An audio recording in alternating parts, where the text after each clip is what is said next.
Friendship with God. An uncommon dialogue.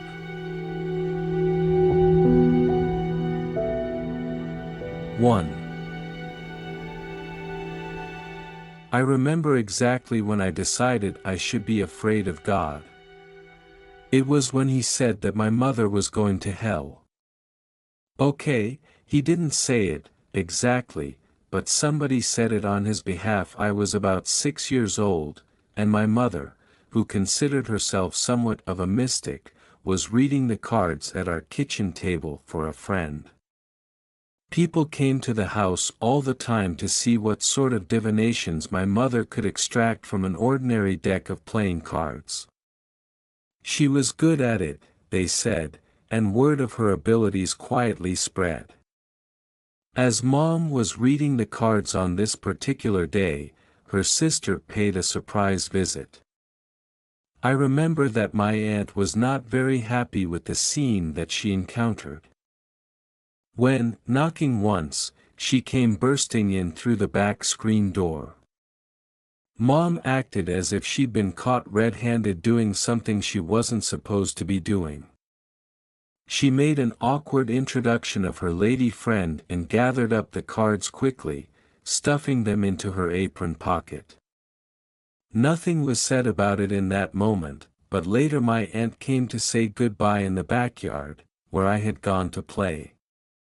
You know, she said as I walked with her to her car, your mom shouldn't be telling people their future with that deck of hers. God is going to punish her. Why? I asked. Because she is trafficking with the devil. I remember that shivering phrase because of its peculiar sound to my ear, and God will send her straight to hell. She said this as blithely as if she were announcing that it was going to rain tomorrow. To this day I remember quaking with fear as she backed out of the driveway. I was scared to death that my mom had angered God so badly. Then and there the fear of God was deeply embedded inside me. How could God, who is supposed to be the most benevolent creator in the universe, want to punish my mother, who was the most benevolent creature in my life, with everlasting damnation? This, my 6-year-old mind begged to know. And so I came to a 6-year-old's conclusion: if God was cruel enough to do something like that to my mother, who, in the eyes of everyone who knew her, was practically a saint, then it must be very easy to make him mad, easier than my father, so we had all better mind our P's and Q's.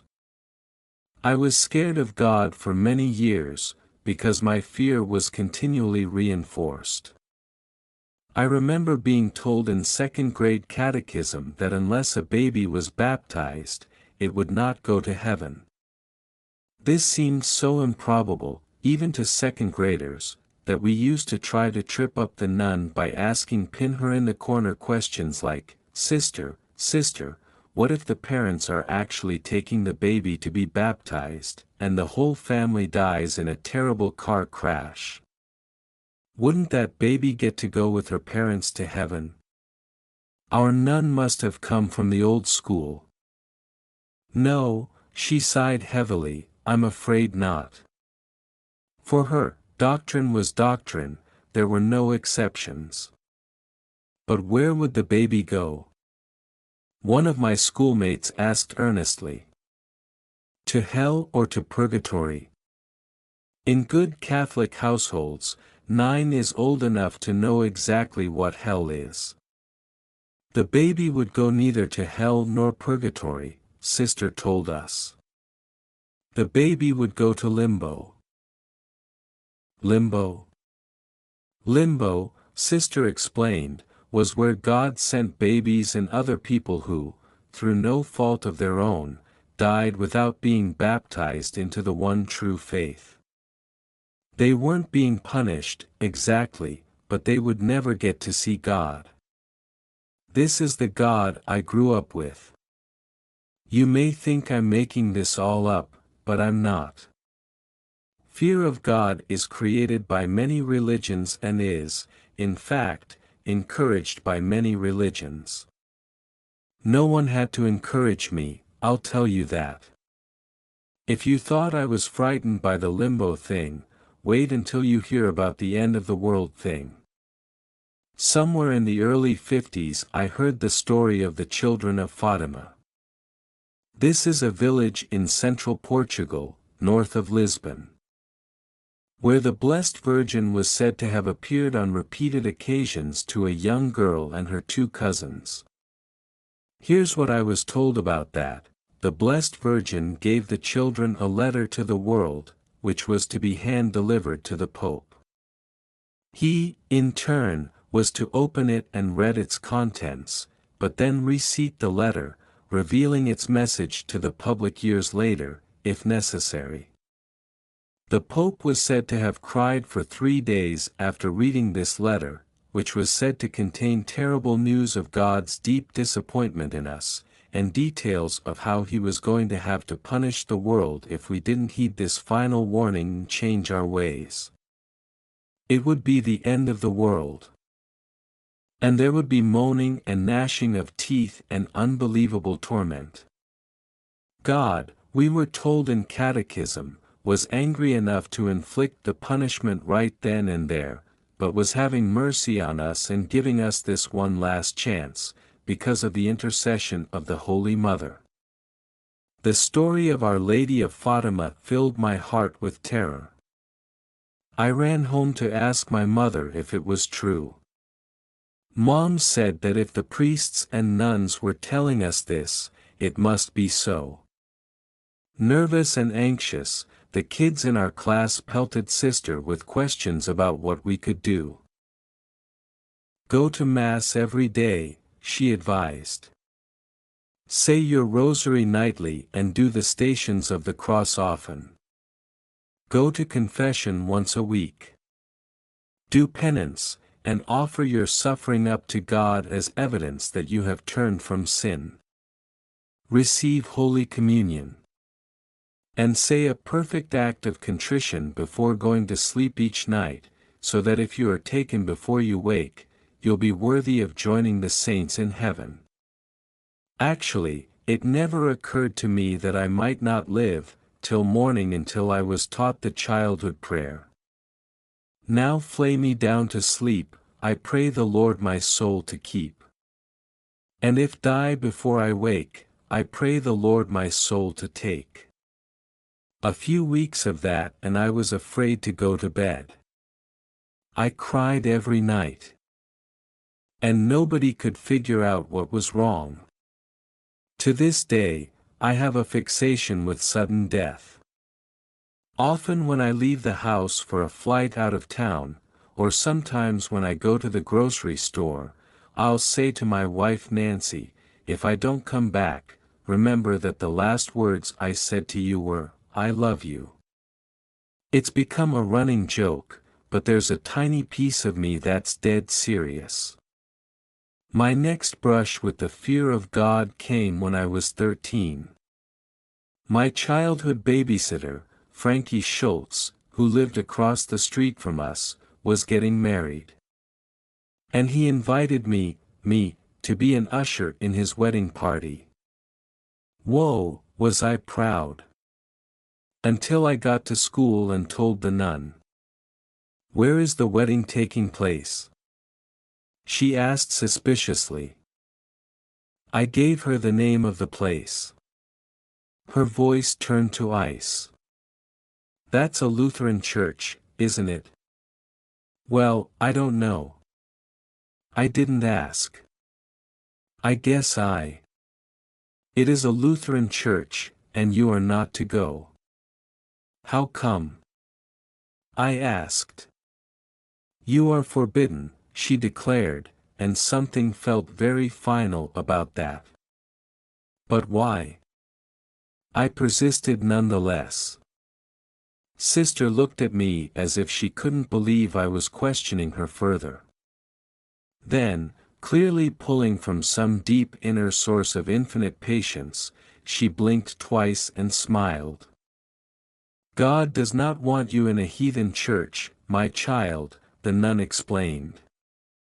The people who go there do not believe as we believe. They do not teach the truth. It is a sin to attend church anywhere other than a Catholic church. I'm sorry that your friend Frankie has chosen to be married there. God will not consecrate the marriage. Sister, I pressed, way past the toleration point. What if I usher at the wedding anyway? Well, then, she said with genuine concern, woe be unto you. Phew. Heavy stuff. God was one tough hombre. There would no stepping out of line here. Well, I stepped out of line. I wish I could report that I based my protest on higher moral grounds, but the truth is I couldn't stand the thought of not getting to wear my white sport coat, with a pink carnation, just like Pat Boone was singing about. I decided not to tell anyone what the nun had said, and I went to that wedding as an usher. Boy, was I scared.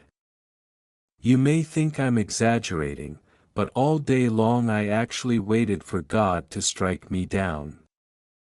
And during the ceremony I remained watchful for the Lutheran lies that I had been warned about, but all that the minister said were warm and wonderful things that made everyone in the church cry. Still, by the end of the service I was sopping wet. That night I begged God on hands and knees to forgive me my transgression. I said the most perfect act of contrition you've ever heard.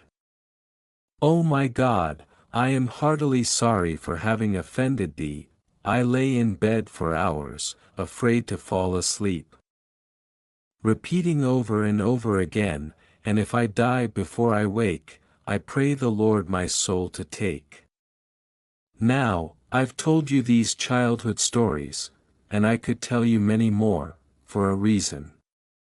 I want to impress on you how real my fear of God was. Because my story is not unique. And, as I've said, it isn't just Roman Catholics who stand in frightened pose before the Lord. Far from it. Half the world's people believe God is going to get them if they are not good. Fundamentalists of many religions strike fear into the hearts of their followers. You can't do this. Don't do that. Stop it, or God will punish you. And we're not talking about major prohibitions here, like thou shalt not kill. We're talking about God being upset if you eat meat on Friday. He's changed his mind on that, though, or pork any day of the week, or get a divorce. This is a God you will anger by failing to cover your female face with a veil, by not visiting Mecca in your lifetime, by failing to stop all activities. Roll out your carpet and prostrate yourself 5 times a day, by not marrying in the temple, by failing to go to confession or attending church every Sunday, whatever. We have to be careful with God. The only problem is that it's hard to know the rules, because there are so many. And the most difficult thing is that everyone's rules are right. Or so they say. Yet they can't all be right. So how to choose, how to know? It's a nagging question, and not an unimportant one, given God's apparently small margin for error here. Now along comes a book called Friendship with God. What can this mean? How can it be? Is it possible that God is not the holy desperado after all? Could it be that unbaptized babies do go to heaven? That wearing a veil or bowing to the east, remaining celibate or abstaining from pork have nothing to do with anything? That Allah loves us without condition. That Jehovah will select all of us to be with him when the days of glory are at hand. More fundamentally earth-shaking, is it possible that we shouldn't be referring to God as Him at all? Could God be a woman?